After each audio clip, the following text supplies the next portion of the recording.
Regularly scheduled meeting of the Clark County Board of Education. Please stand for a moment of silence followed by the Pledge of Allegiance.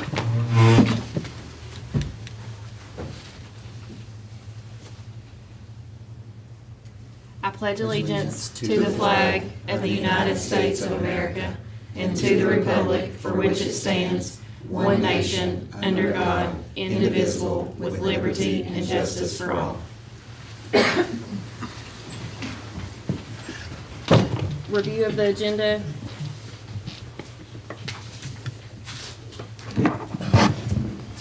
I'd like to add, if the board pleases, a facilities update.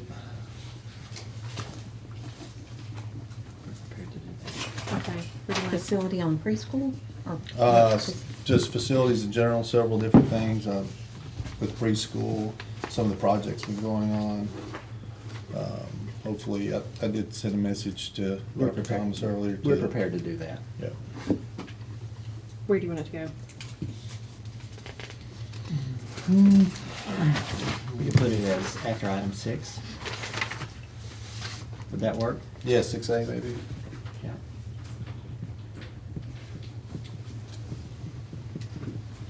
Okay, anything else? I'd like to recommend that we change the consider approval to terminate Branching Minds contract to an update on the Branching Minds contract. Does that work? Yeah, I don't think anything's necessary at this point. Item 8.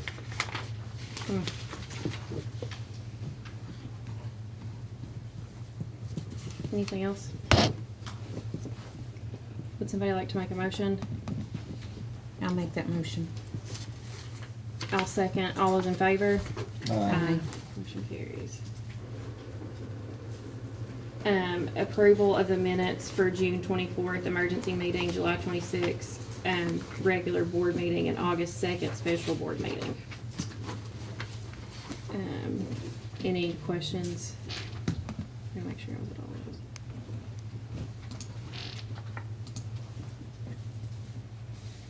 those. Somebody like to make a motion? I'll make a motion to approve those minutes. I'll second. All those in favor? Aye. Motion carries. Student staff recognition, high school rodeo winner.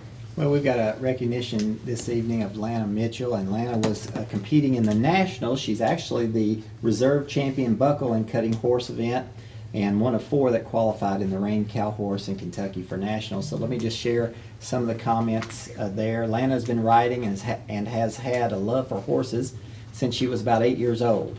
She became a member of the Kentucky High School Rodeo in the fall of 2021 and started a new passion in running barrels and poles.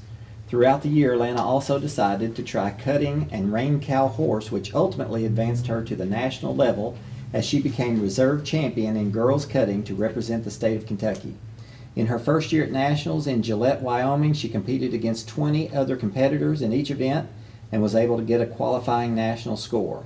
Once she left the arena from that event, a Nationals director approached her and asked her if she would ride one of his professional cutting horses in her next event. She was given a great opportunity from someone that had just seen her ride. She rode his horse and qualified at a higher score the next time. She truly is a natural with horses and is determined to succeed in whatever goal she sets. And as I mentioned, she received the reserve champion buckle and cutting horse event, one of 4 qualifying in the rein cow horse in Kentucky for nationals. So I want to ask her to come up and present a certificate to her, and congratulations to Ms. Mitchell.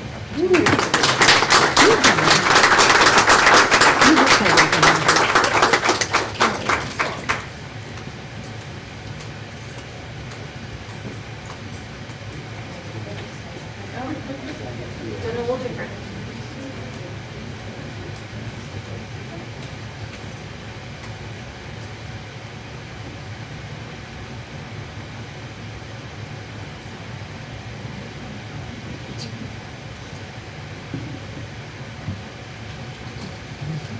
Good job.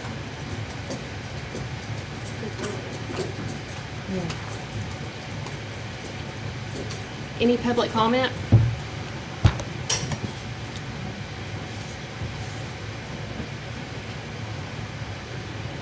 No public comment. Student support services, Item number 4, consider action and discussion of presentation by Compass Municipal Advisors. Dr. Thomas. I'm going to go ahead and present Compass Municipal Advisors, ask them to introduce themselves. They're going to talk about the fiscal agent aspect of our work here in Clark County Schools.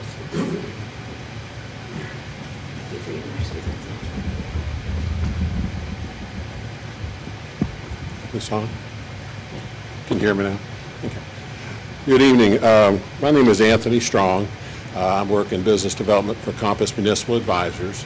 It's a pleasure to be here. I appreciate Superintendent Thomas and members of the board for giving us that opportunity to be here tonight to talk about our firm, our approach, and the things that we do that we feel like make us uniquely different than the competition and the work that we do.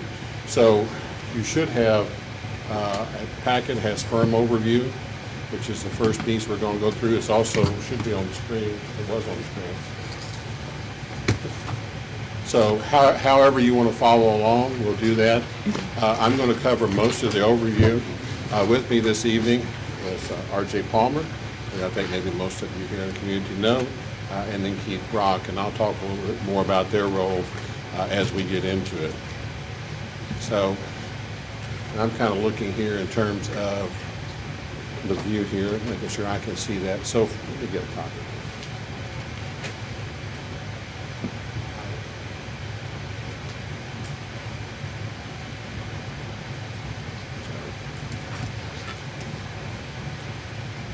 I went and had my eyes checked, and they told me there wasn't much difference this week, but I guess I wasn't thinking about distances that far and that small when we got up there. First, when you think about Compass and the work that we do and our background, we and our staff span over 30 years of doing financial advisory work in Kentucky, South Carolina, and a little bit in West Virginia in terms of that.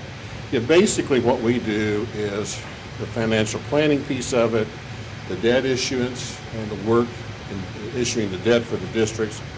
We also help with tax and strategic planning for tax rates, which we've been doing a lot of with the economy and the way things have been changing, and also some investment services and how to work with the finance officer, investment funds, and doing that kind of work. Our team that we will have that will be part of the team if you decide to change and to work with Compass, we'll start with R.J. Palmer, who will be the lead person for the district.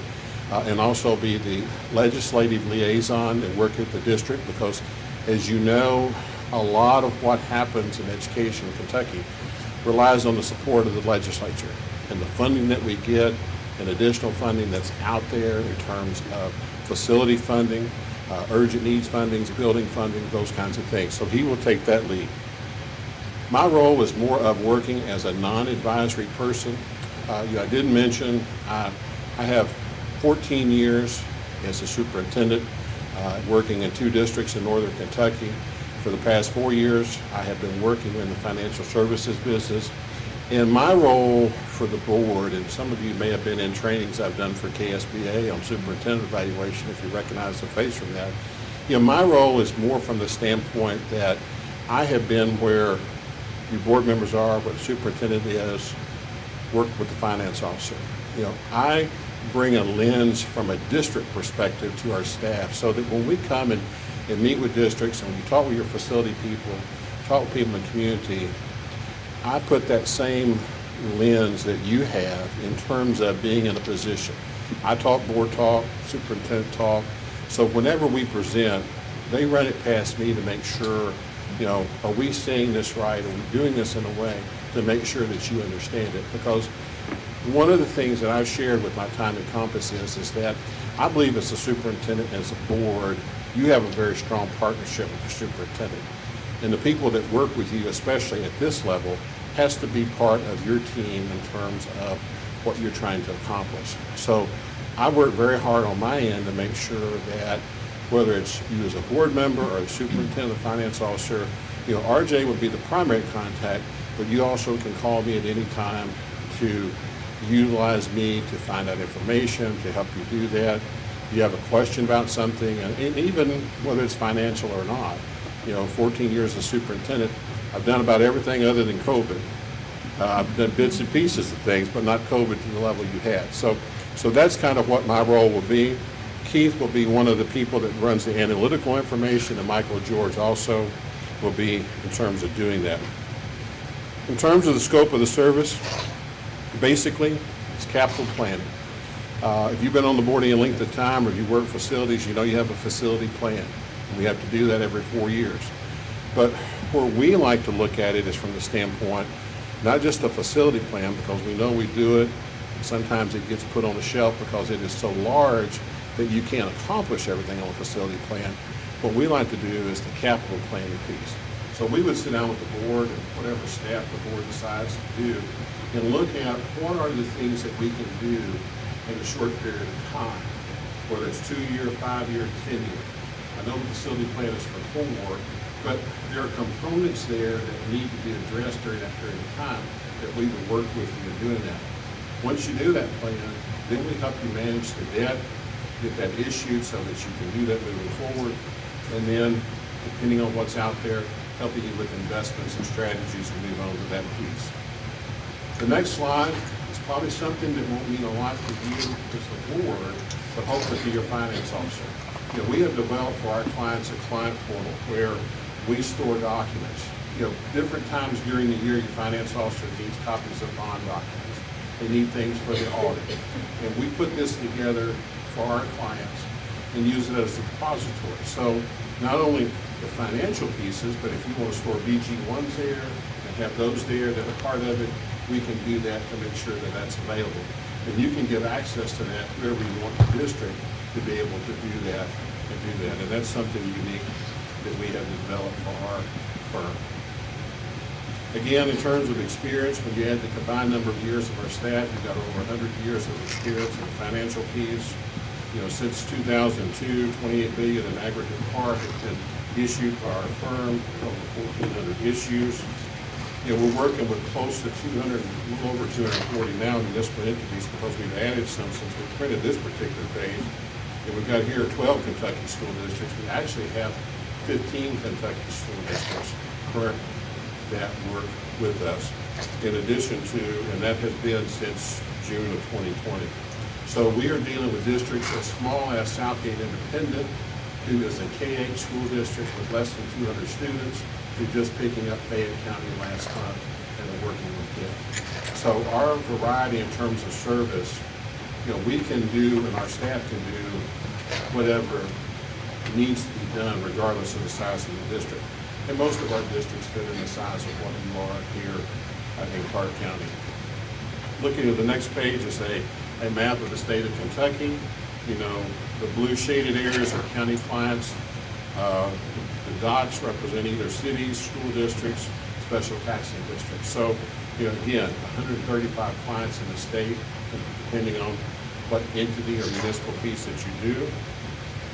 In South Carolina, the blue shaded areas are counties and school districts there.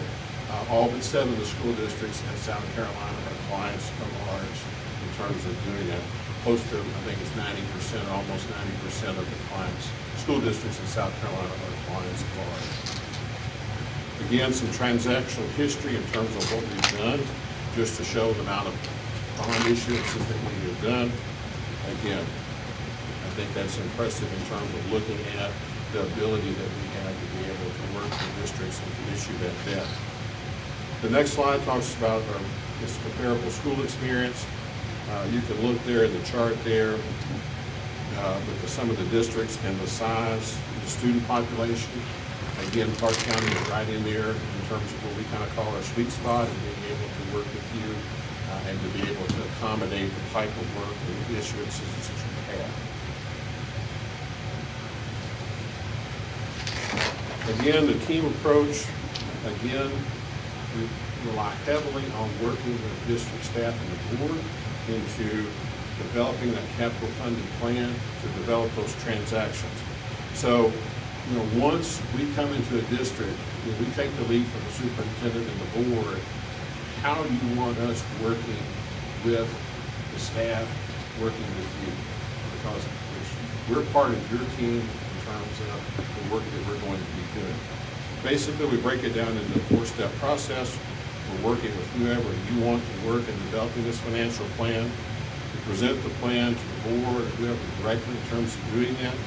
Then we receive feedback, fine tune that plan, and then we want to finalize and execute on the work that you want to see us do and the things that happen in terms of doing that. This next slide, I think RJ is going to come up and take from here, and we'll do questions. Thank you, Anthony. Thank you, Madam Chair, members of the board. We appreciate, again, the opportunity. So we're going to talk a little bit about kind of a four-phase approach that we like to take. All the numbers that will support each of these steps are in the second document that you have, but it's a lot of information. So if you kind of want to take a 30,000-foot look at it, and then I'll turn it over to Keith and kind of let him get into a little more of the details, maybe as much of the details as you all would like, because again, there is a lot of information. But, you know, we have, again, broke it down into four phases. Phase 1, development of a long-term capital funding program. Phase 2, tax, business, and legislative strategies. Phase 3, comprehensive bond rating strategy and policies. That may be something that you all haven't seen before. If you don't have an underlying credit rating, the state, we issue what they call the State Intercept Program. And in recent years, there's been some real benefit to looking at getting an underlying rating for school districts. The market tends to look at that very favorable, and it tends to reduce the cost of your capital. So we've done some analysis on that. That's something that we would probably want to talk to you all maybe in a working session or something. And then phase 4, marketing and investor outreach. Anthony covered our experience in a number of schools and municipalities that we work with. We think it's very important to leverage those relationships with the underwriters who purchase that debt when we take a deal to market for someone like Park County School Districts. Because obviously, more competition means a better result for you. That's what ultimately, as your fiduciary, we want to try to achieve. So, we go to the next slide. Capital planning, phase 1. Again, identify 5 to 10 years of capital needs. And we know we have the facilities planned, but we want to look at, okay, what are the true priorities of the districts? We understand that we don't have the financial wherewithal to produce everything that's on that facilities plan. But what can we do in the next 5 to 10 years? How do we do that? We want to set out with you as a partner to establish a revenue policy, a tax policy, and a building plan that says, okay, here's what we want to attempt to do, and then lay out a plan. How do we do that? By looking forward. You all have a unique instance in 2031, for instance, where you have equalization of the nickel that sunsets. We've worked with a number of our districts in the past year that have had a similar situation. Obviously, it's a bit off for you all, but to repeal or replace that nickel that's going to sunset and pass a recallable nickel.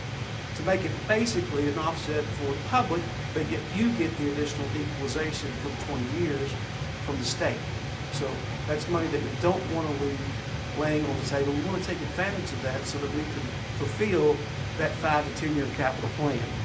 We want to look and define funding sources. And we've done this as well with some of our clients, as I just said, about repealing and replacing. And then looking at other options, and that kind of leads into the tax, business, and legislative strategies.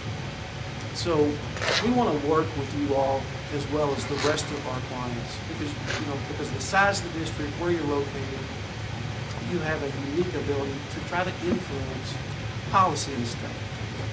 We've looked at, is there a possibility where we could consider a local sales tax option for school districts? Same as the state has talked about for many years for cities and counties, we think that you all should be involved in that discussion. Because there are always legislative initiatives that impact you. If we can participate with you and the 14 other districts, I think that sends a strong message to legislators that, look, here are some options other than just property tax where we can create some additional revenue streams for our district.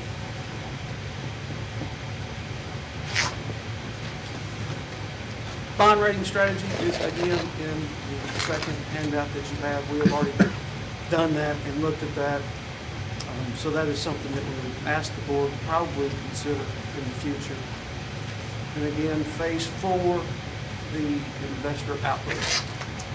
again, to leverage our relationships to try to make sure that the underwriters who typically will purchase the type of debt that you all will be taking to the market are aware of it, they understand the offering, and that they hopefully will place a bid. Again, more competition results in a lower cost of capital for you all.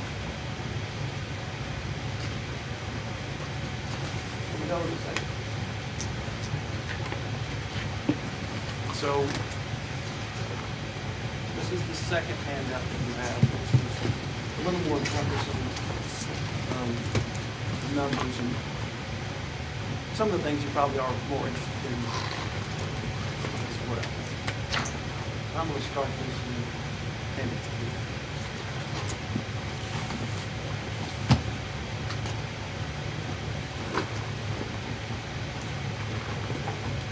That's it.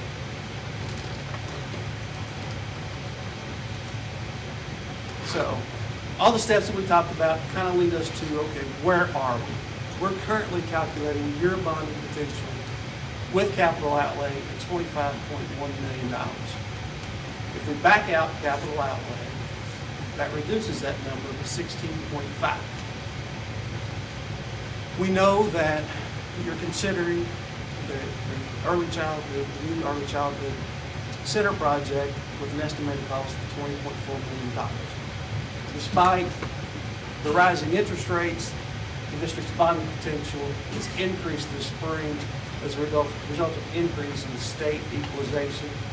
So bonding potential also with outstanding SFCC offers that equal about $1.5 million. And the original goal was again set to sunset in 2031. Bottom line is you have the ability to build the preschool that is number one currently on your facilities list.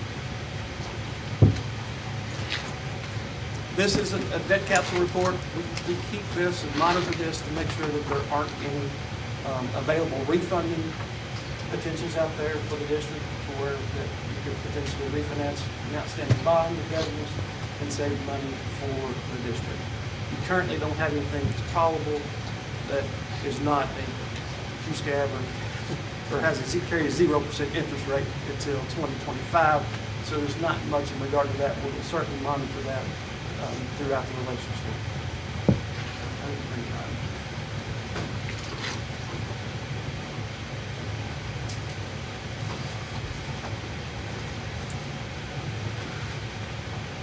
This is the annual debt service of each of the outstanding bond issues that the school district has, and then the total of those.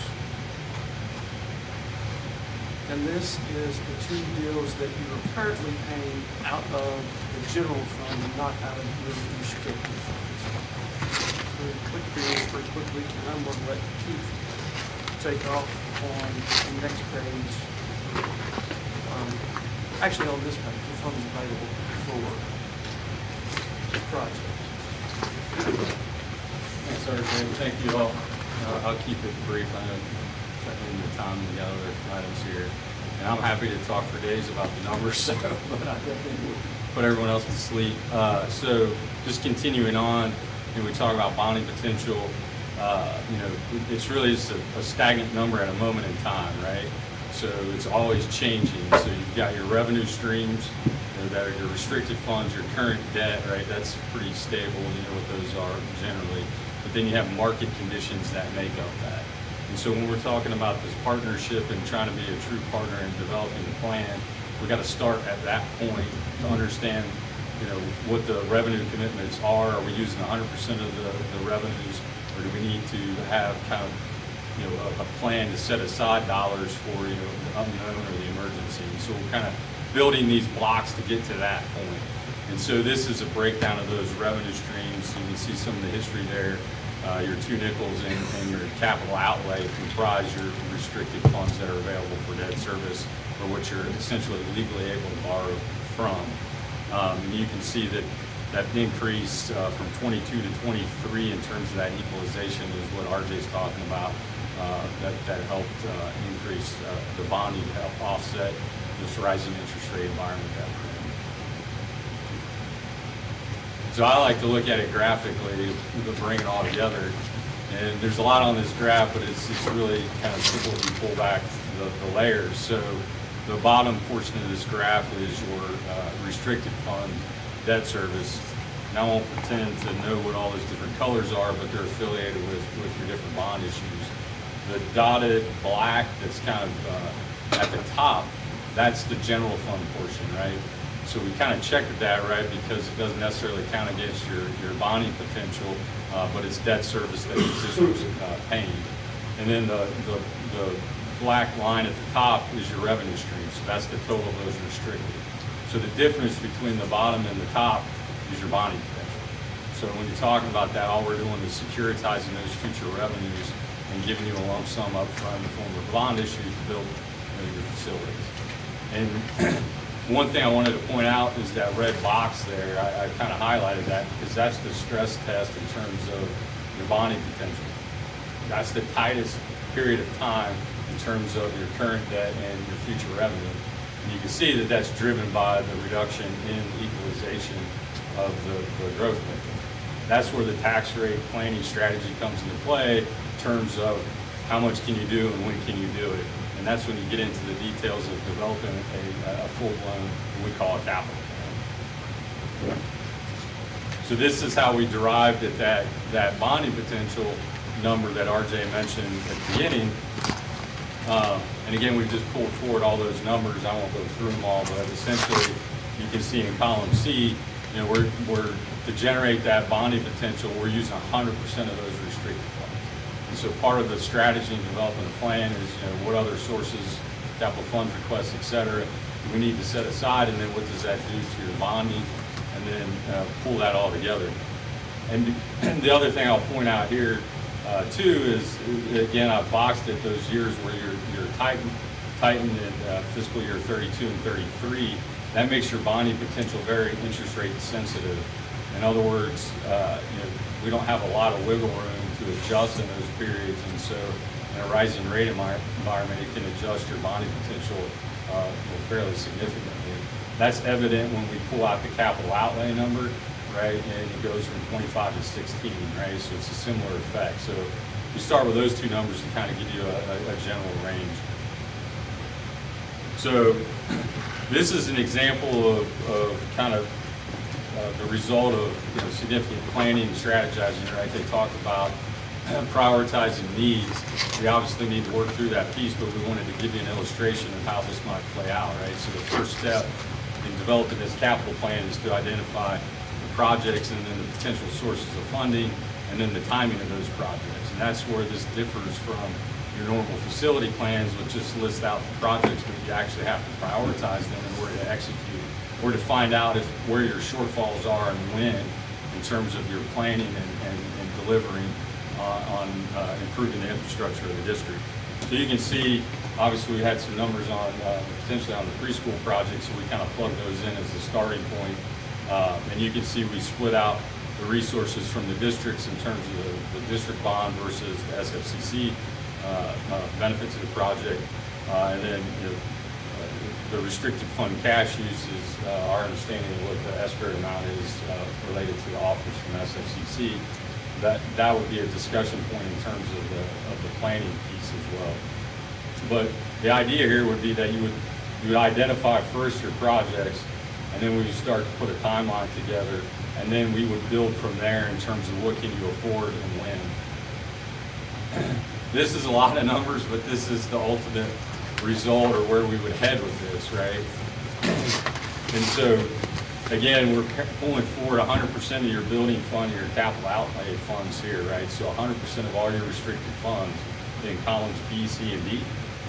And then columns E, F, G, H, and I is where you start to build in future debt issuance that are part of that capital plan.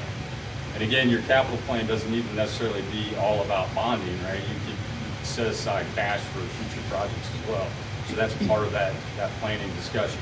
But you can see we pull forward your existing debt service. And then I made a projection on the preschool, which is in column F there, right? So we're wrapping that new debt around your existing debt and your revenue streams. And then I just made an arbitrary assumption about a future project that would come 2 years later for roughly $5 million. right? We're saying you got ballpark 25 million bonding, you know, here's how that would work. And so when we talk about, you know, doing transactions, it's key to understand, and this is all tied together in terms of we're your fiduciary, what are your goals and objectives, so that we can optimize each financing.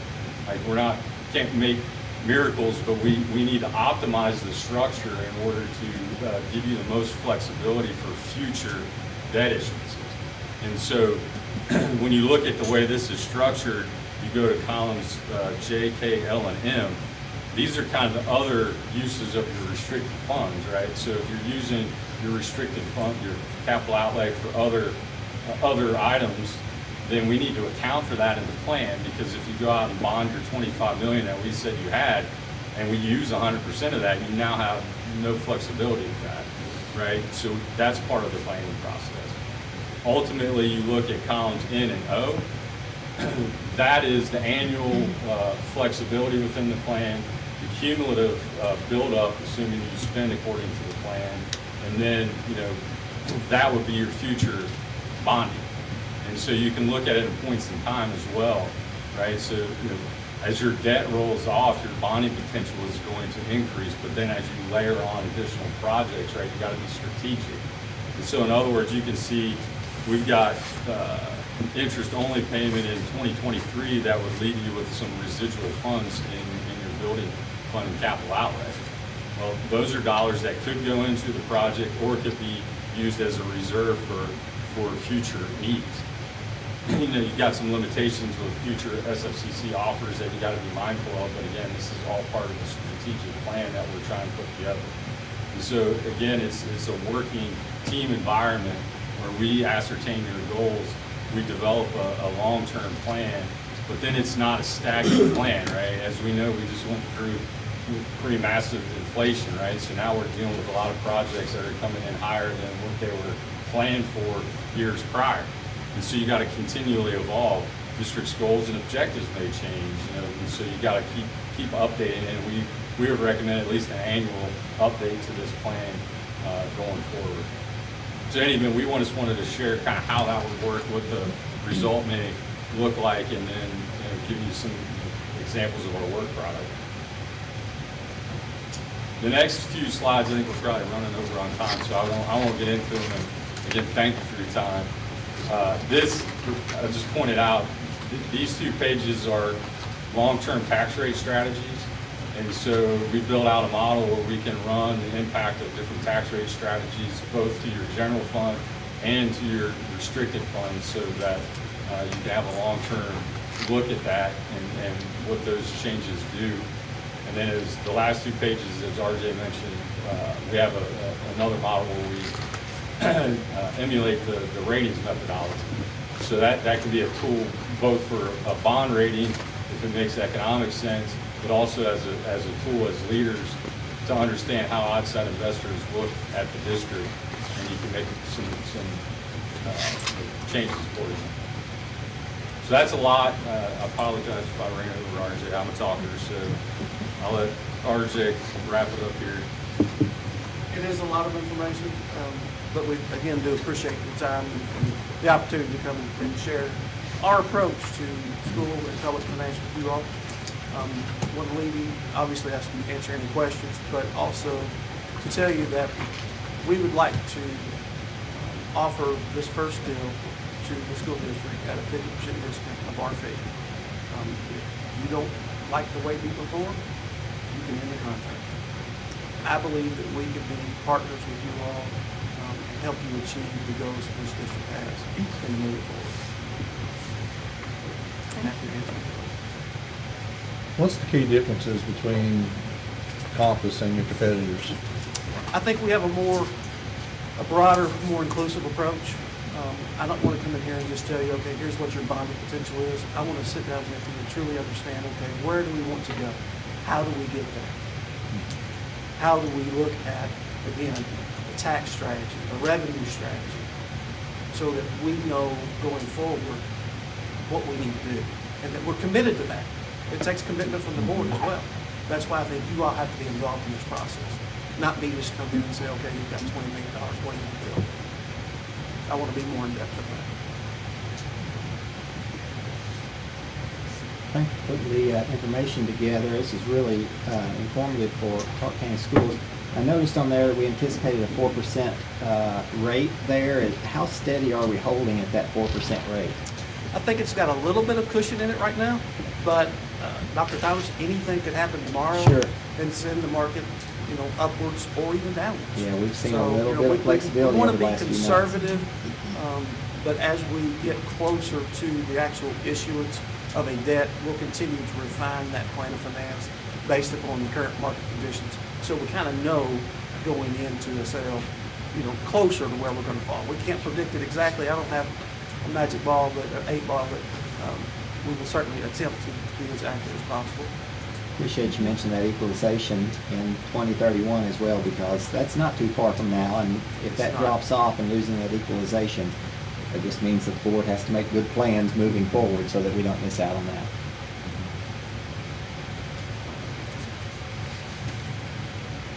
Any other questions?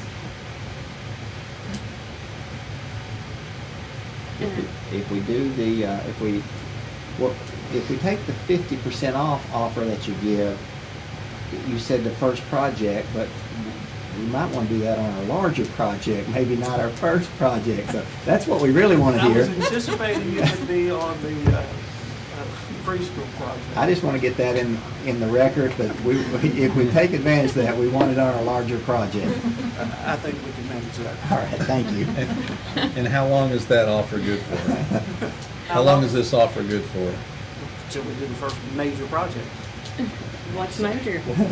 Well, I mean, when does this have to be executed by to have that 50% built into it? Whenever you decide to sign the contract, but based upon your current timeline, Yeah. I think your bids are due on September 13th.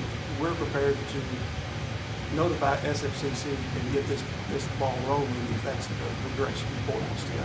I'll just quickly address that. We do need to get on the SFCC books this month and for the preschool project, and that's really what we're referring to as our large project. I just didn't want it to be, if something else comes along quickly, that we bond something, that would be it. But that would be, and I can't remember, Dr. Shaw may remember, when is that due? Is it mid-November when it has to be in for SFCC? This one was It might be October. for June at the end of the month. Right. SFCC has a turnaround period for the action on Oh, so we could actually get it on in August? September. September, okay. We can do it. Eventually, that's correct. yeah. Okay, yeah.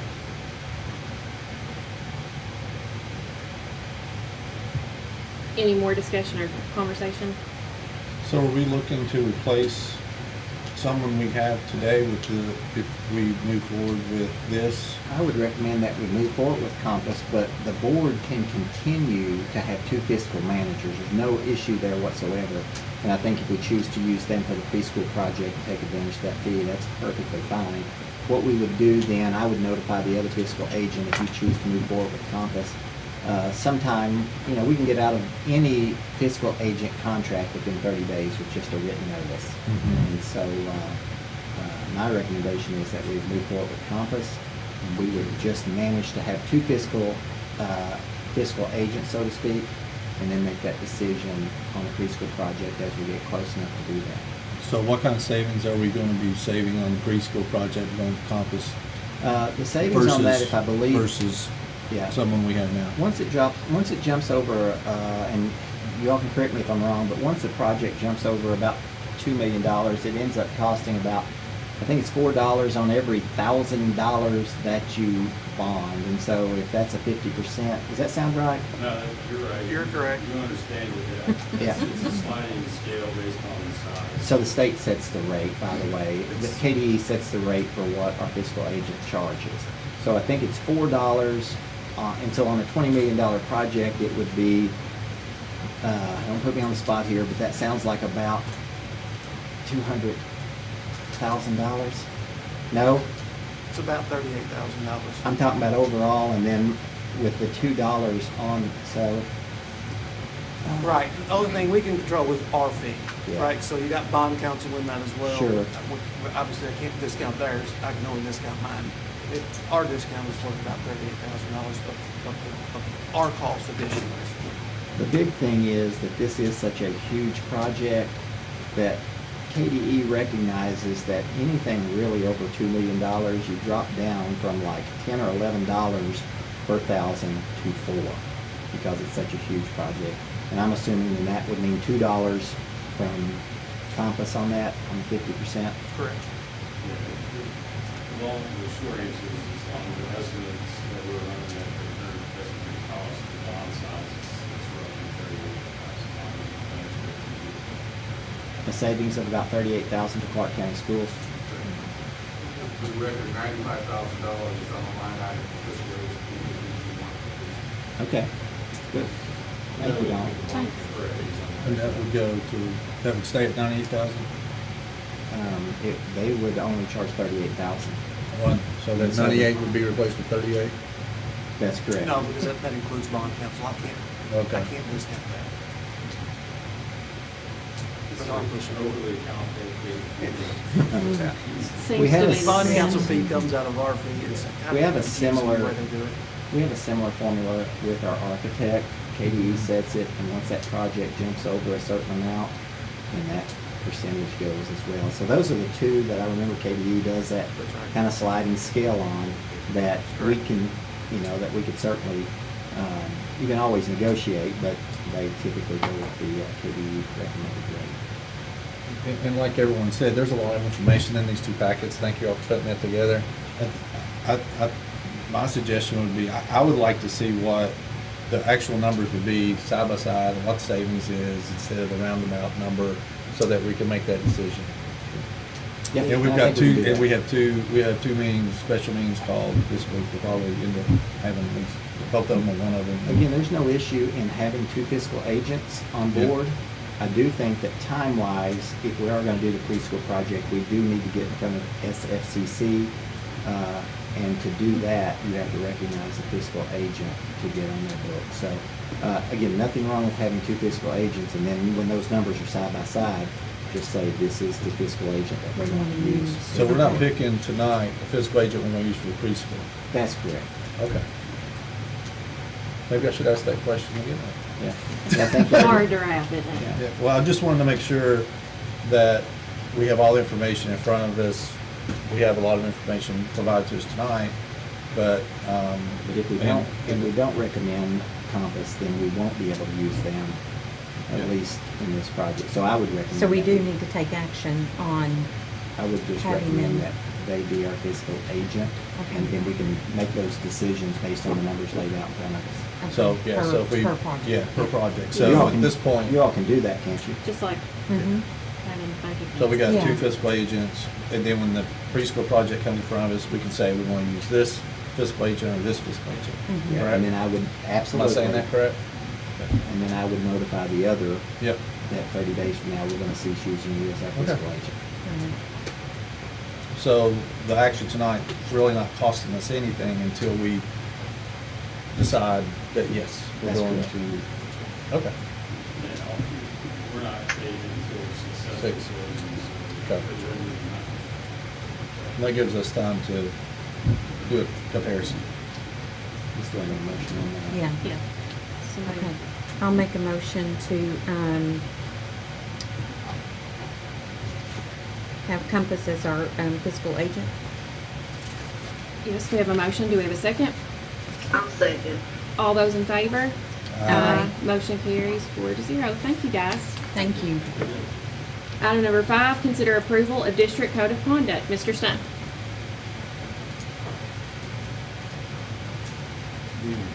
Every year, we ask the board to approve a revision of our code of conduct to share with our families features. Currently, you have the revision in front of you. The 3 primary changes to the code of conduct this year as opposed to the code of conduct last year was we changed the information regarding our HR director, Mr. O'Brien, to our current HR director and contact information. We changed the board's approval last month of extending the absences for students from 6 days to 9 days. And we modified the verbiage that related to hard copies of handbooks being provided to all families just to providing those hard copies upon request.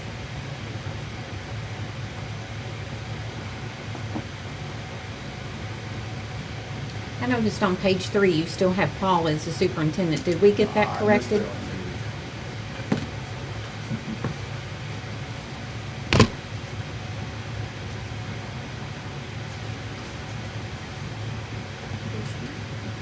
I think it's page 3. It Let's is, see. yeah. Under item E.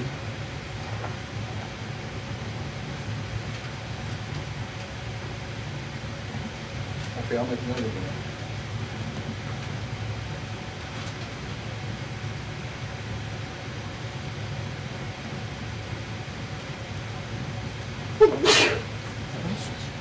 Yeah, I'll make a note of that. Okay.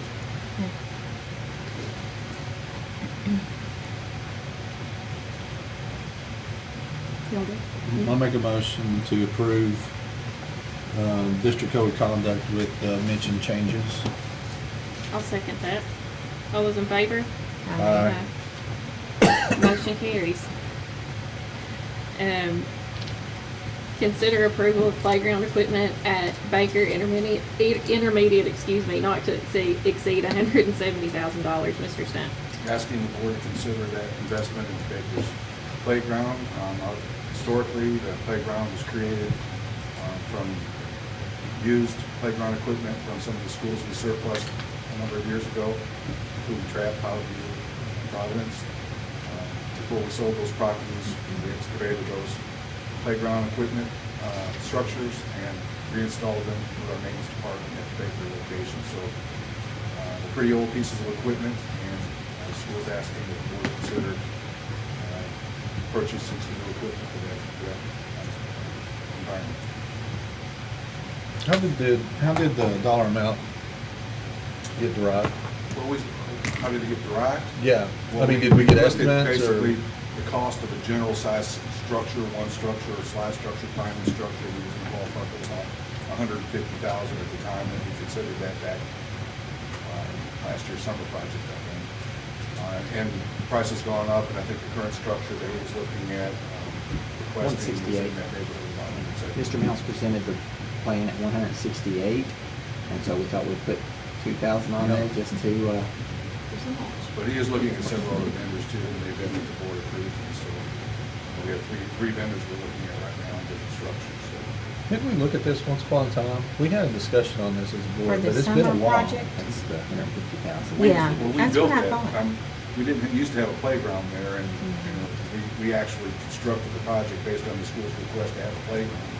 We didn't buy any new furniture, we just went ahead, or no equipment, we just went ahead and installed all the old equipment we had in storage from those old playgrounds. So there's no new equipment on that playground. that the board We've uses. actually looked at this several times, but it keeps getting pushed back and then we come back to it. And the last time we looked at it was back in June, maybe? And it was on the summer projects list. So that's why I asked for it to be added back this time. So this will get Baker a playground. This would give It'll get Baker at Baker least one started on large playground. structure in their playground. Okay. And I'd note too that the summer project list is basically generated from principal requests and staff requests and what they want for their school. So in answer to your question is how this was generated, it was requested by the school, included on their summer project list. But didn't we approve that summer project list? I thought we We approved the didn't whole approve thing. the place, that piece of that playground equipment was on it. It was in You the did far have it column there. sectioned in different columns and right. stuff that was urgently needed and stuff Right, like that was such a high ticket item, we put that off in the far column for the board's discretion, and it was not approved. Okay. I'll make a motion to approve the playground equipment at Baker Intermediate not to exceed $170,000. I'll second. Second, All those in favor? Aye. Motion carries 4-0. Thank you, Mr. Stunt. One more, Mr. Stunney. 6A, a facilities update. So you're back. I didn't know we got the place. So where would you like me to? Let's start with preschool and the facilities committees have been reconvened. Okay, What's going on there? preschool, we are currently out to bid with preschool. We have a scheduled meeting on the 30th of this month for our pre-construction meeting, which would be pulling any interested contractors in to answer any of their questions and give them a site visit of the proposed location. We have an official bid opening, as I said, on the 13th, and we will be fully prepared to bring those bids back to the board for your consideration on the 27th of September. With regard to the facilities committee, we've been kind of waiting to see how this is playing out, because we'll need some direction from the board as to how you want to proceed, the LPC process or planning process, whether you wanted to contract a facilitator with KSBA or not, or KSPMA or not. So we were thinking that at that time, when you actually saw what the project was going to come into bid at, you would give us the direction as to whether to engage with the local planning committee on decisions or go forward with building a booster. So we should have bids when? I'm sorry. When should we have those bids in? We will have the bid, we will open the bids on the 13th, but we'll present it to the board on the 27th. Okay. And then the next thing, the bleachers at Baker. Bleachers at Baker. Because that was on the summer project. They were, and they were approved for ESSER funds. Yeah. And then there was some confusion in the past year in which KDE was defining what was appropriate or not appropriate for usage of ESSER funds. So the superintendent at that time directed me to hold the project until we got better clarification from the state on whether or not that was an approvable project for ESSER, and I was never told to move forward with that. But we have put that out to bid. We have received 2 bids from both Campbell and Baker. The bids at Campbell were roughly $200,000, not including architectural fees. Bids at Baker were in the $110,000 range, not including architectural fees. So if we wanted to move forward with those, we already have the bids in, but depending on the funding source would define how we would approach KDE with our documents and paperwork. For example, if you use ESSER funds, you would have to go through the process of establishing the BG1, asking the permission for the BG1. We want to make sure it's on our facility plan. It is. Both bleachers are on our district facility plan, which is critical. And you're going through using federal funds on a building project. So we have to jump through a lot of hoops going through KDE and asking permission and satisfying all the requirements for construction. We used bonding capacity that was just recently discussed, and we didn't even need KDE's permission because we adopted to take advantage of House Bill 678, which we send them paperwork, but not for approval, just for filing. And then if you use general fund, you can move forward today without any permission from KDE. So really, the funding source is what's holding us up in the direction to move forward. I know there's some confusion still with how we're going to spend our ESSER funds. So I'm just as a operations director, just asking for directions how to move forward. Shouldn't we have got an answer back from Frankfurt or somewhere on the ESSER fund question? I mean, this was approved the summer of 2021, I Well, believe. it's my understanding that. Not 2022, not this past summer, but the summer before last. Right, it's my understanding that it would be an approvable purchase with ESSER funds, but I just wasn't given the direction. So what do you need from the board in order to move forward? Funding source and the direction to move forward. Well, the funding source we approved for ESSER, and if ESSER is approved, you don't need a direction from us, correct? Well, then I would need a DG1 approved by you to submit to KDE, because we are going to use federal funds to start that project. So I could get a BG1 on the agenda as quickly as I can and start that process if that's your direct. After you get the bids, right? I already Or have the bids. You already have both? Are they still just good? two? I would inquire about that, but my thought would be that they are. Okay. Because the bids, you've probably had the bids for over a I've year. had them for at least 6 months, and that's assuming the vendors would, stick to those prices. I may have to ask them Send it to back revise out again. their quotes if those equipments have gone up. And just ask Alicia, have we done anything as far as that money, Miss Ellis? It's still earmarked for the bleachers.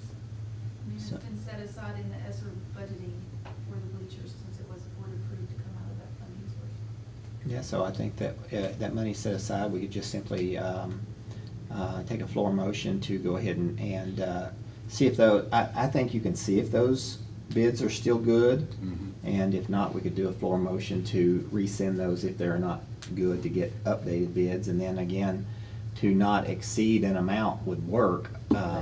We'd have to know ballpark of what that I would further amount note would that be. the amounts that I quoted did not include, we would have to have architectural drawings and renderings and stamps if we go, you use ESSER funds, because we'd have to go through all of those hoops through KDE. So that would be an additional cost beyond what If we use ESSER funds for that. was reflected in the summer project list for those bleachers. What are we talking about cost-wise for the architectural? 10 to drawing? 20 per school. 10 to 20 per school, it's one school? 10 to 20,000 per school probably for the architectural fees. Okay, so we're talking 10 grand because it's one school? It's a sliding fee again with It's the a sliding architect, and so it's probably the highest percentage rate, so whatever that percentage rate is on the KDE, I can Google it really quickly and see. Really, the key is to know what the project cost will Yeah. be. Mhm. And, yeah, I just think, probably at this point, I think my recommendation would be to see if the bids are still good. If they're still good, you've been approved to move forward, and we'd move forward. If those costs are no longer good, then we need to come back next Yeah. month, have the full amount, have the sliding scale for architect, what this would cost, and then take action next month. And I I agree. can bring the BG ones to you, and you would know the Yeah. actual I agree. projected costs, including architectural fees. Yeah. So will you check with them and see if they'll still honor those, and if they honor them, let's move forward. Okay. Because it's been approved, am I correct? Yeah, we, a year, and well, not hardly a year and a half ago, a little over a year ago, 2021. I think. Maybe they've gone down. Huh? I remember talking about that. Maybe. I think we'd be fortunate if they stuck with that. What else would you like for me to update? There seems to be some water damage going on at Strode in the gym on that far wall. Yeah, the structure on the outside of Strode's wall is like it's a ephes, thank you. Ephes, which is basically your stucco. Stucco is the word I'm looking for. Yeah, it's a stucco. You have your wood board, plaster over it, paint over it. That product is typically good for 20, 25 years. We're now, 32 years into that school being built in the early 90s, so it's well extended its life cycle. We've repaired it as a maintenance department a number of times. We're to the point where it's getting really beyond our repair, so we went ahead and had it quoted by a couple of companies. The lowest one was out of Liberty, Kentucky, I think, was for $110,000. But we also have the same product on Baker, which is almost as old of a school, and on Shearer, which is designed after Strode. So we've had some leakage on Baker School as well with the stucco or the ephes material.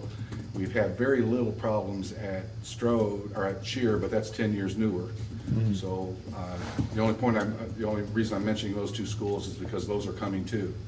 But I've also been in contact with the architects and talked to them about replacement of that product, and they've recommended a structural engineer come in and look at possibly replacing that with metal as opposed to stucco again, because in 20 years we're going to be right back at the same discussion of replacing that stuff because of the life cycle of stucco. So they would like to look at it and replace that with metal, but we didn't know how this process was playing out with our bonding capacity, whether we could come to the board and request a bond, purchase that $110,000 product, Strode, and maybe some work out at Baker, or using general fund, or some other funding capacity. But we were just kind of waiting to see how this was playing out with preschool and your direction on how we're proceeding with preschool or not, to see if we could come with you and propose bonding to use for that project as opposed to your general fund. My concern is, and again, I'm not no environmentalist, I don't know if anybody's looked at it as far as they could tell, but it looks like mold could be starting to grow on some of that. Yeah, on up to some this of- point, we've only seen bubbling on the inside of the paint. Well, there's green, Okay. that light green going on some of that you Well, can kind of see it's We do know faint. there's some water retention. in it, Yeah, but, so I don't know what kind of health issues that could bring, but to me. Well, I do have the it's- quotes in my hand too, for that project, and I Okay. could bring that back to the board if you so choose, but right now, I think the recommendation would be to look at your general fund, if that's your direction. But it does need to be addressed. But I would suggest that we allow the architects to quote it in metal. Yeah, I think, I mean, it'd be nice to see some of, options on that as a board, and then hopefully the board can decide the financing option, the best direction for it, but Mr. Thomas, maybe any Yeah, I think- recommendation there? Oh, well, I do think that there's considerable consideration to the amount of the preschool project as priority funding. And if I heard the gentleman correctly, that the majority of our, restricted funds, so to speak, are gonna be used in that project. So I would, probably at this point want to know the cost again of that. I think we can do most things we want to do and manage very well, but that's going to take a little bit of number crunching to make certain that if this is going to be a big project, that's one of the reasons I want to get that half off on committed to the big project in case something like this pulls off some of those others. I think we've got 2 or 3 pretty sizable but manageable financial commitment projects. This one would be included, but I have not seen those numbers on Yeah. this. What we I'm just don't- concerned for what the we health don't of the want kids. Is the health issue being Yeah. there. We will take care of the health issue, even if it is going in and scraping those down to the base so that that's not Yeah, we'll bubbling. continue mitigating Yeah. that through the maintenance department, but that is gonna need to be addressed Okay. fairly soon. And that project is not on our district facility. Yeah, I understand Thank that. you, Jonathan, on that. And then the other part of Strode is the gymnasium floor in there where it's starting to crack and Yeah, the make principal and issues. staff have asked for a wooden floor. Yeah, In that facility, it was designed for VCT tile. So it really wasn't designed for any addition of flooring in that floor. And the challenges that a wood floor would pose to us, several challenges, would be it would elevate the floor. You'd put down plywood and 3/4 inch wood, and it would elevate the floor above the thresholds of the exterior and interior doors. So we would have to design some transition to where water didn't Yeah. penetrate the floors coming from the outside. Also, your bleachers would have to be elevated, removed all out, taken out of the facility, reinstalled.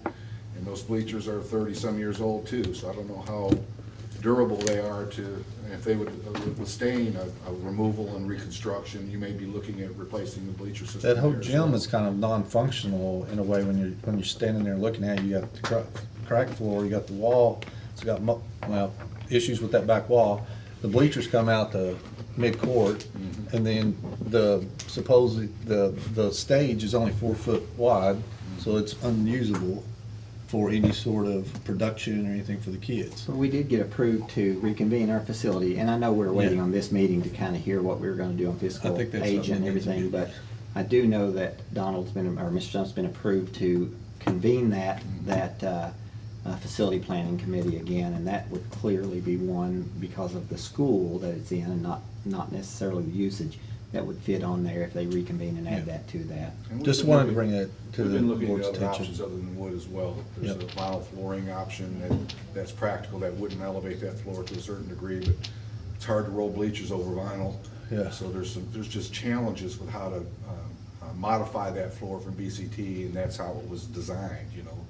That it really poses some challenges to us, but I'm happy to put that in front of a facility committee and try to get that on our new plan. Yeah, okay. And address the options for addressing that gymnasium. And I appreciate the board's patience here. I got one other thing. The HVAC at Shear, an update on it, when it's going to be completed. It's, I wouldn't say miserable because it wasn't too miserable, but it was pretty warm yesterday and it was nice outside. So, Yeah, well. and it's muggy. It's going to be hot this week. Yeah, it's going to be hot at the end of this week. Right, well, it's a challenge, there's no question. I mean, COVID has created some conditions that are very challenging. We're still having a hard time getting parts in for some of those units, excuse me, in there, the valves for the heat pumps, the larger units for the kitchen and gymnasium are not expected to come in until October. Right now, we have pretty much all of the rooms functioning, though, with cooling. We're using a combination of the old stuff and the new stuff. And we're just moving through the hallways, taking 2 and 4 classrooms at a time, relocating those classrooms to different areas for 2 weeks, moving those classrooms back in, going to the next classroom. Their time schedule calls for completion of the project in January, but they're hoping to be done by Christmas. So that's generally the time frame of getting done with the complete project. But right now, we're just moving 4 classrooms at a time. We have 8 more classrooms to do in the first grade, second grade wing. Then we're going to move to the 3rd and 4th grade wing. There's about 12 classrooms there. We're doing 4 at a time, 2-week schedules for each of those 4 classrooms. So hopefully we're only disrupting those 4 classrooms for 2 weeks, getting them back into a brand new cooled room and hitting the next floor, but That schedule's worked very well, by the way, this week, so, and last week, so do appreciate everybody's aspect yeah, of so of that. we're working to keep it, I'm on those contractors constantly out there almost every day cracking whips and getting them out there working hard. You making feel sure like they they're have the right working all crews day there. for that? I'm sorry. You feel like they're working 8 hours a day or I more? feel like they're doing what they can do, given the demands of Eastern Kentucky as well. I mean, they have a lot of work they're doing there too Yeah. for the flooded victims, and we're pushing them to keep crews here. And a lot of people are asking for those crews to go south, so, or east.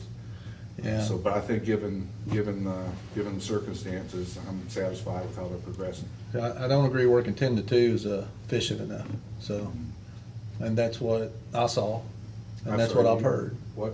that they don't work, they show up late and they leave early. Well, every So, time I've been there, they've been there. I don't know. I got there at 9:30, they got there after me, they left at 2:30, so. Well, I can certainly check into that, but I've been out there about every day checking on them, and they're working, and, and one of the big issues is, well, there's two issues. One is getting Daikin to come in and inspect and fire up the rooms that they finished. They only do that every 2 weeks, and getting the parts that they need to complete the project. I mean, we're really struggling with getting parts. And this isn't, the equipment that we're putting in there is not the same equipment in the other schools that we've used in the past, These is are that correct? Daikin heat pumps, which are heat pumps is what was designed for the building because it's geothermal field. Each classroom has their own individual heat pumps. That's what we're replacing it with. It's not based on a boiler system, it's all electric. Do we have any other options besides what was proposed to the board? That was the most reasonable option because that was the option the school was designed for with that geothermal field. We didn't have to put boilers or cooling towers in there like we do at Strode or Baker and Concrete and Justice. They don't have boilers. Was there a solar option? We discussed a solar option, but that was declined by previous administration. It wasn't presented to the board? I think it was presented in the PSI contract with the board once upon a time, as I recall. Was it an option on a bid package, Mr. Stump? Yeah. I don't And that was the recall one seeing the solar that was option. chosen not to be We had taken. to vote on. But PSI did present it as part of their overall energy efficient package, a solar part to share. That was provided to the previous administration? That's correct. Okay. Thank you for your time, Mr. Stone. Yeah, thank you. Student learning and instructional services. Number 7, acknowledge academic department update. Ms. Fitton. Our first slide is iReady. So this summer, our teachers were trained for our diagnostic, our universal screener and our diagnostic tool. They were trained this summer. We're rolling that out. They have a 21-day window to administer this test. So it started day 1 and then we'll roll through September 14th. And then secondly, just want to touch base on our new teacher cohorts. New this year, we have 2 cohorts. Cohort 1 is just for our brand new teachers. Cohort 2 is for second year teachers plus teachers new to the district. So they may be veteran teachers but new to Clark County. So we're providing that additional layer of support for teachers. At the beginning of the school year in August, we did a 2-day orientation with our cohort 1s for our very first year teachers. And then our monthly cohort meetings are starting this month. We met yesterday with cohort 2 and just making sure we're providing support throughout the school year. Ms. Bush.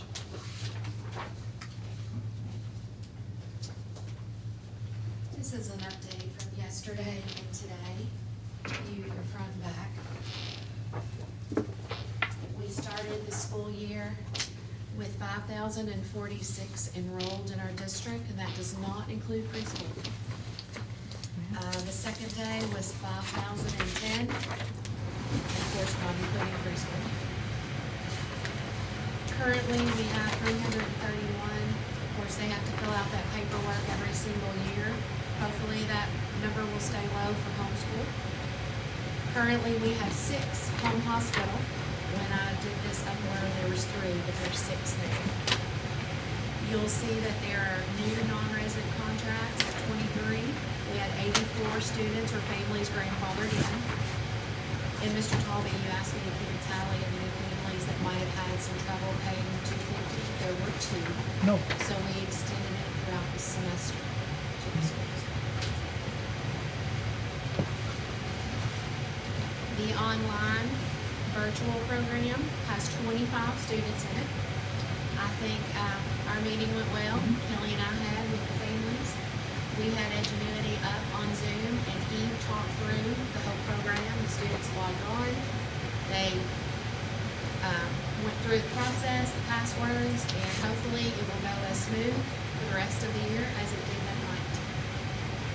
You'll see that we have one at Baker, 3 at RDC, and then the other 21 are at GRC. And you'll see yesterday we had 5,066 students. And today was 5,007. Preschool had 262, I think, that totally have enrolled, and they have a waiting list, and family service workers are working diligently. Like, Especially we did our budget based on about, did you tell me 4,800 kids? it was right around 4,800-ish.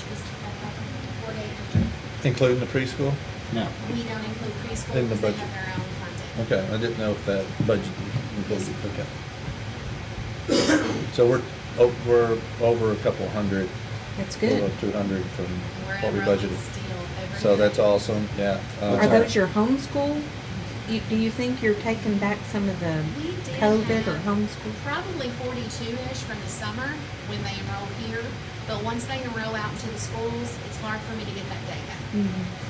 So if they're enrolling here, it's easier for us to tally and find out. Is there a magic date that we're looking at to keep that number steady? Labor Day is always our weekend where kids ebb and flow in and out, so Mhm. I'm hoping it still stays great or even more. We'll look forward to that report in September then. Thank you, very Thank good. you.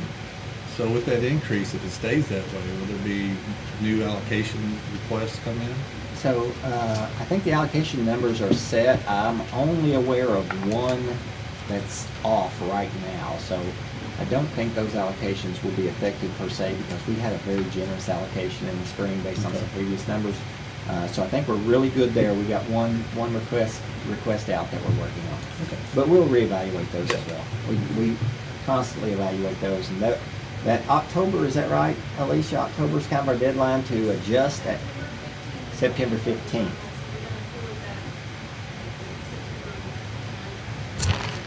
Yeah.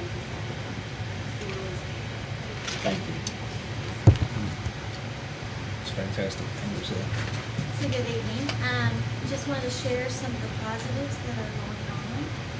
With the exception of children, we have 2 GRC students who graduated in May that were awarded a inclusion scholarship that would be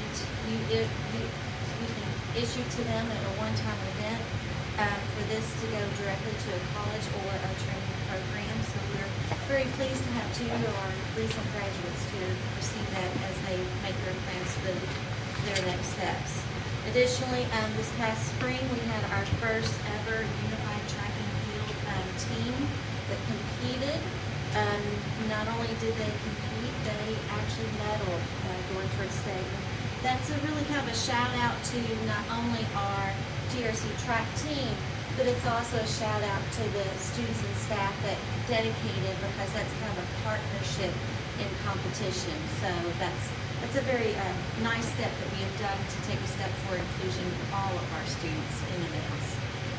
And we are, as we are seeing some ebbs and flows as far as our attendance, or not in attendance, but our enrollments, we are looking to continue to recruit personnel. That is an area that I think all departments are working on, but it is one that we are looking to do so. When talking about our English learners, it's Title III. Just want to make sure everyone know, and when we first presented this, we had more positions that were open than we have now. We've actually filled a couple, so that's a great thing to be excited about. And we are personally going through the act of contacting our nearby universities. We're putting things on social media, and we're going out and just kind of basically doing that good old-fashioned personal recruitment of employees. And then just to kind of let you know, this summer in June, we did have our migrant education summer learning program. That's always been a success in the past, and this year, yet again, it was a success. We were able to provide services to our students that are eligible from the preschool age on up to 12th grade. They had many exciting adventures, including for some, believe it or not, was the first time that they ever got to go to the public library, so that was an adventure for them as well. As far as also, they went to see Boonesboro, Shaker Village, and then they had the opportunity to go to our capital. With that, probably the best thing out of the entire event is that for the children that didn't participate, they were able to get at least a book for every day that they were present. And we were looking at trying to provide our opportunity to kids, what a better way than to do that for them to have access to books. Awesome.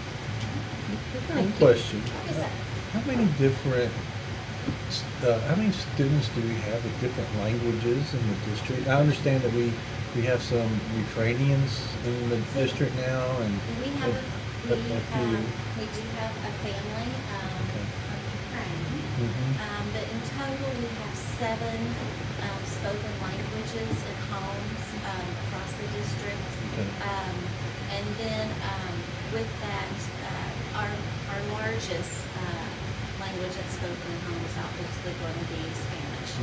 But in fact, yes, we do have Ukrainian, we do have some Chinese, we do have some Middle Eastern, and some African Okay. languages.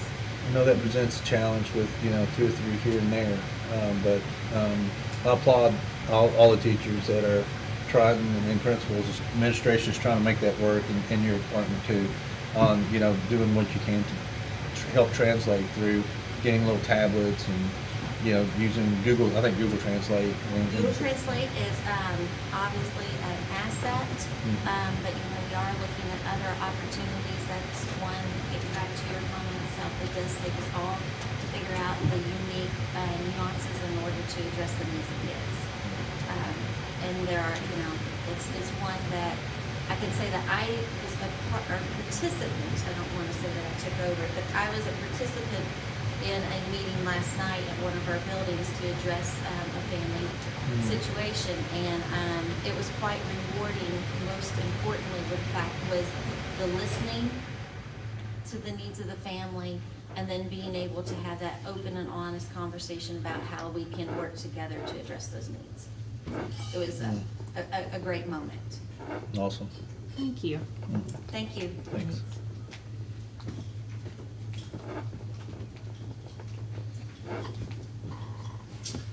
A couple updates from the technology department is about 95% of the Chromebooks that we've ordered for students, at least for students, are in some part of the distribution process, either ordered or in the process of being set up, or actually in the hands of students, which is good. There's about 5%, a few orders here and there that got back ordered or no longer in stock, but that's very minimal. It's not anything necessary that needed to happen for school to start. We've started to look at refreshing some teacher devices at various schools that have gotten out of date and slow. We've refurbished some computer labs, most recently at Strode Station, where they had some real dogs as far as desktops, just slow as can be. And so we swapped those out with some refurbished desktops, where essentially we gut out the insides and replace it with faster insides. And it looks the same on the outside, but it runs remarkably faster on the inside. So we've done that at several schools. And our STEM bus is going to be rolling out soon. We have some updates. My instructional staff in our department has been working on updating some of the curriculum, some of the hardware that's going to be used with the kids. And one thing that's going to happen this year is there's a lending library, which is essentially if you want to use, a teacher wants to use the things that are on the STEM bus, but without actually reserving the STEM bus, we take it to them. My instructional staff, the TRTs, take that to them, and they actually use the STEM bus materials in the class without the use of the bus. So sometimes that makes for a more convenient type situation. We're also looking at our next wave of Google Certified Educator trainings. We did 2 at the end of last semester, last school year, last semester. We really felt like we had to squeeze them in because we didn't start our first one until late April, I believe. And so this time we're going to dedicate a little more time to getting more trainings in and getting more teachers certified to become Google educators. And proud to report that the cell signal is fully 99.9% functional at GRC High School. You can walk around the school and get 5G or 4GE cell signal.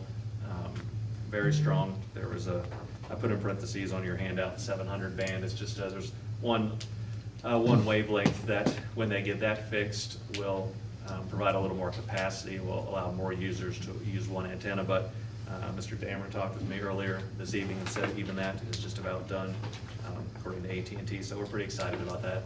Obviously assists not only with convenience and connectivity, but it fixes a huge safety issue too. And then also my department as a whole, both technical and instructional, has gone to most of the school, or about half the schools, and just kind of did some meet and greets and make sure that people can put names with faces. In the technology department, it's easy to get emails and help desk responses from names, but not really associated with any sort of real person. So that's one of the things we do at the start of the year is, hey, we're real people with thoughts and feelings. That's all I have to say. Well, thank you. Very entertaining.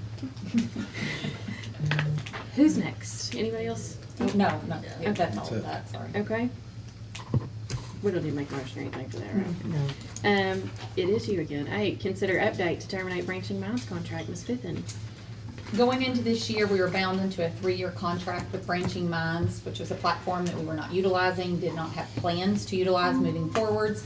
In discussions with the company, they have agreed to terminate the contract and refund 2 years of the 3-year contract, equating to approximately $121,000. Awesome. Wow.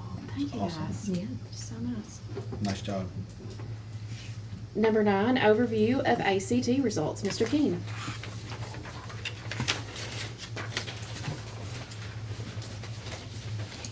Good evening. In hindsight, I would have put some cardinal heads or something on. That's cool. Not very creative with spreadsheets, so yeah, that's what we got. Talk a little bit about this. As you can see, the trend data there for the ACT. Very pleased with the composite score that came back for GRC. Again, highest that it's been in about 3 or 4 years. So again, just kind of like the trend that we going on that. If you had any specific questions that you'd like to ask. Pretty good. Any questions? Next item, number 10, overview of advanced placement results. This next one's really creative. Look at that. Oh, you really, you knocked it out there. I knocked that one out of the park. Didn't I? So again, more data on the AP. We have a little bit more offerings there to look at, and what we've included in that we've been keeping track of for quite some time is our pass rate versus Kentucky pass rate versus the global pass rate, just to see where we're ranking, and then there are 5 previous years below the spreadsheet on where we ranked with those numbers. The amount of tests taken improved coming out of the 2021 school year, but it's still not where the numbers were leading into that. So one of our lower years as far as the number of AP exams taken. So again, we have data for reasons, and we got this back, and there's some really good things going on, but there's also some opportunities to get better in some areas. So we've had those conversations leading into this year on some ways that we can get better on some of those classes. Mr. King, are they required to take the exam if they're in the class? No. And that's one of the, last year, it was free. So Yeah. everybody took the exam last year. It was free. In years past, don't have a good feel about it, you know, they probably wouldn't spend their money to take that exam too. Calculus has always been tough to pass from when my kids were in school and what I heard. Mhm. But what's really surprised me is chemistry. Mhm. The low percentage there. Is there any insight to that?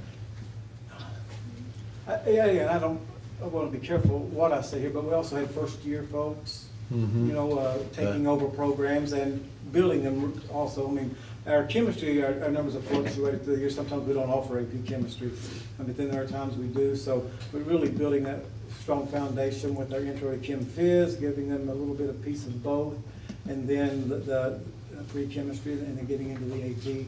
So hopefully building that program. You know, one of the things that, you know, I fell short on was getting a couple of these teachers AP trained. It's not mandatory that they get the AP training, but I do that. So again, getting that for them has been critical. And then also some of those two classes that you mentioned, they're singletons. You know, you can't really talk to somebody down the hall, hey, what are you doing in AP chemistry? So doing better on my end to network those teachers with other schools who have some really good programs, and we've already done that too. Thank you. Good. And I think chemistry is the third hardest AP exam by pass rate, if I saw that data correct, just nationally. Thank you, Mr. Kane. Yeah. Number 11. Oh, I thought you had a question. No, I'm like, it's 8 o'clock. Would love to chat. We'll do it tomorrow. Number 11, acknowledge KDE grant management assurances. Mr. Howard. Sure. What you have in front of you is a 60-plus page document that essentially says we are doing everything legal in regards to our grants. We checked a lot of yeses. There are 0 no's. That is the kind of breakdown I like. Can we go through each one of these line items? Don't. Any questions?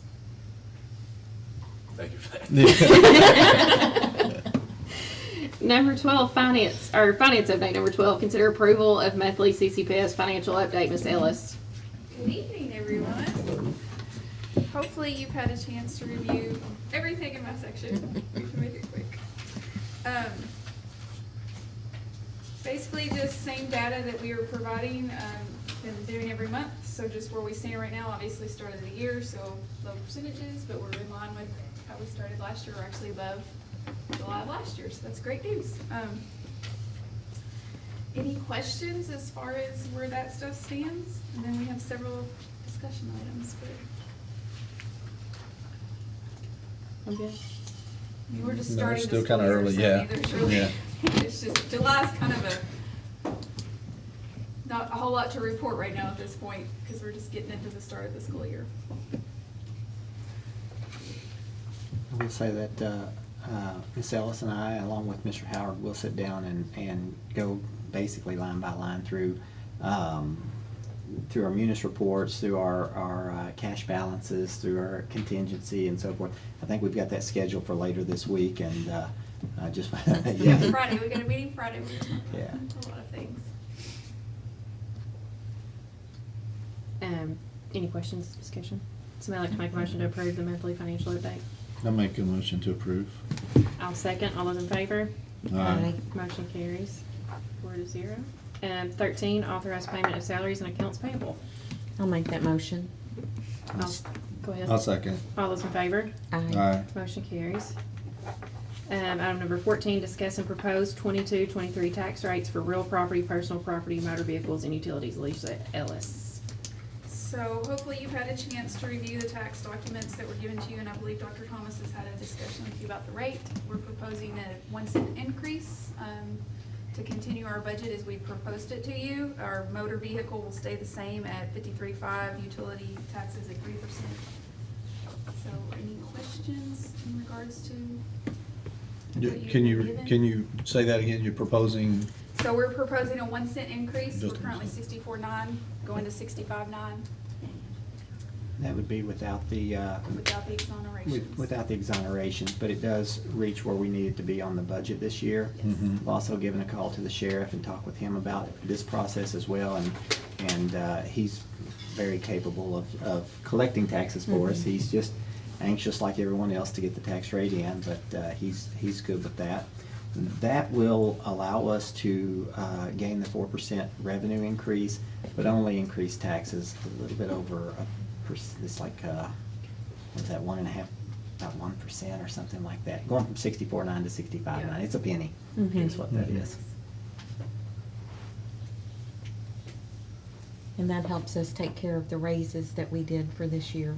Well, yes, is the Okay. short answer on that, but we actually exceeded, initially we did the 3% and we based it on that, but once we did our transportation comparability study, we actually spent more than we initially had planned, but, the short answer is yes, we're in good shape. We did a good job getting $121,000 back today, and so we're in good shape for that, yes, based on, and that's what the budget was anticipating anyway. Correct.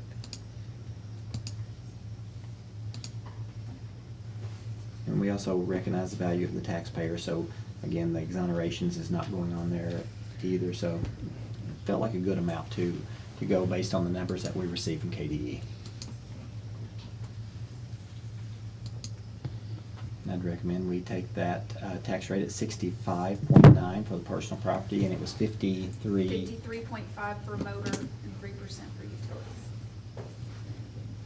I'll make that motion. I'll second. All those in favor? Aye. Motion carries. Consider approval to surplus items. Ms. Ellis. So there are a few items that we are requesting to surplus. You have pictures of some really old instructional materials we were cleaning out a closet and found, but we have to surplus all items purchased, so we're asking that we are allowed to basically dismiss these items into the trash can, because they are no longer usable. And then, Mr. Stump has gotten a very favorable bid of $100 to get rid of the mobile unit at Baker. It cost us quite a bit more to get rid of the one at Phoenix, so this is just needing to do the formality of surplusing that unit to be able to get that off of our property. Yep. I'll make a motion to approve the surplus items. I'll second. All those in favor? Aye. Motion carries. Number 16, consider approval of KEDC membership agreement. This is our annual agreement that we have every year with KEDC, and the fee is based on our usage of their services, and that is the formula they calculate. So this year it's $5,135 to continue those services. We get a lot of professional development and services for our staff out of the use of this membership. I'll make a motion to approve KEDC membership agreement. I'll second. All those in favor? Aye. Motion carries. Item number 17, school fundraiser request. Ms. Ellis. Good standard booster school requests, board's approval. I'll make a motion to approve school fundraiser request. I'll second. All those in favor? Aye. Number 18, acknowledge the monthly balance sheet report. Standard document that we have to have for you. I want to move some of these back. Here you wait. Yeah, I was gonna, some of this, we could, not We're everything. trying to just keep all the financial stuff together, but it's not necessarily discussion items per se. Just acknowledging, right? Yeah. Yeah. Number 19, acknowledge the monthly financial report. Should I have made a motion? So moved. Number 20, acknowledge state grant contract for locally operated career and technical ed center. So this is a new state grant provided to local career centers, and we are benefiting and getting $379,000 to help operate our area technology center from the state level. So this is the state agreement contract that we have to sign off on, and I'll contact somebody to sign the contract with. So the state's paying the district $379,000, the state's paying the district Yeah, so it's a $379,000? grant, it's a state Yeah. grant that they're giving us to operate our career technical center at the high school. And that goes to maintenance facility? No, it goes to like What? instructional classroom. I'll have to I don't have all the budget items in front of me. I was thinking the instructors there are state employees, not, So the instructor, it's state, yes, it's state operated, but you have career technical paths that are like pathways between the high school and Yeah. the career Oh, okay. technical, so it's operating Makes between sense. both. okay.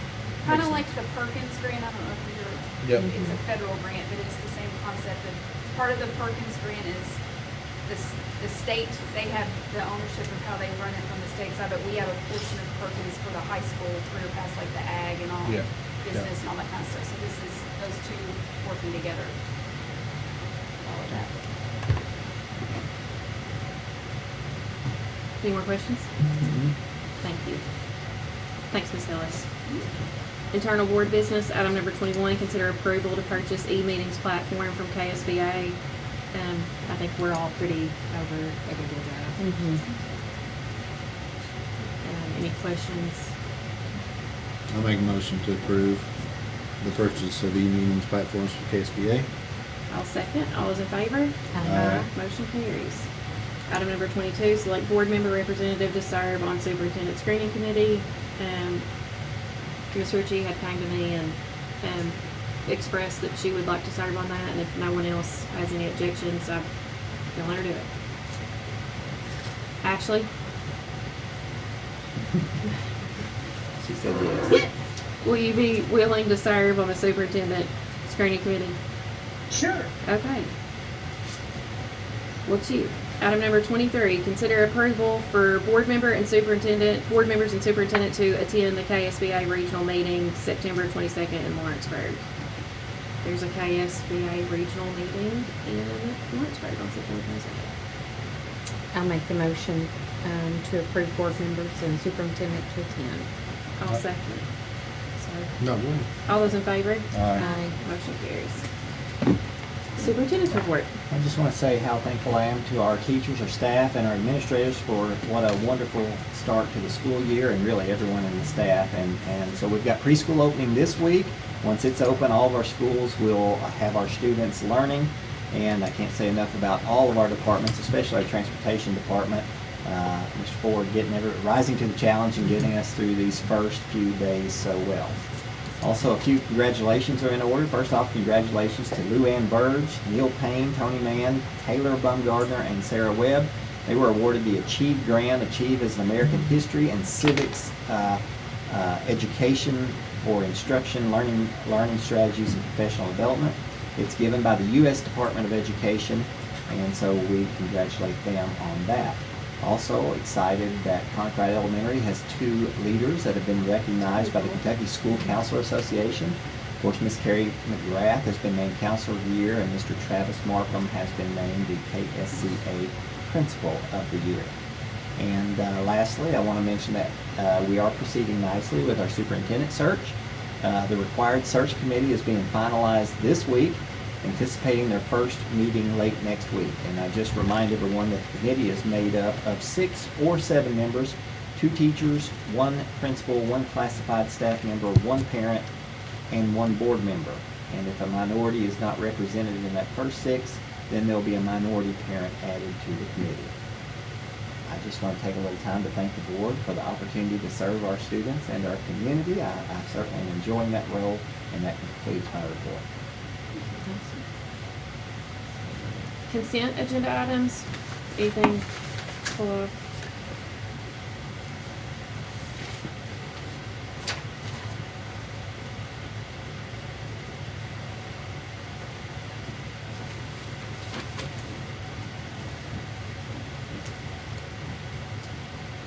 What? Does somebody have a motion?